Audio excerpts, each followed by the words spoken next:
Alright, many of y'all know that these door handles give a lot of problems. Mine barely opens when I go to touch it, or I have to yank on it for it to open, so they corrode pretty bad. So I pulled it apart, and it's definitely corroded. It opens one hand. I want everybody to see what's going on. It's an easy fix.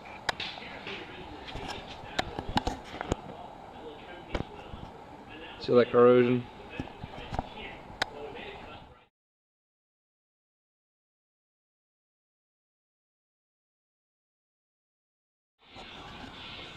Got it back together.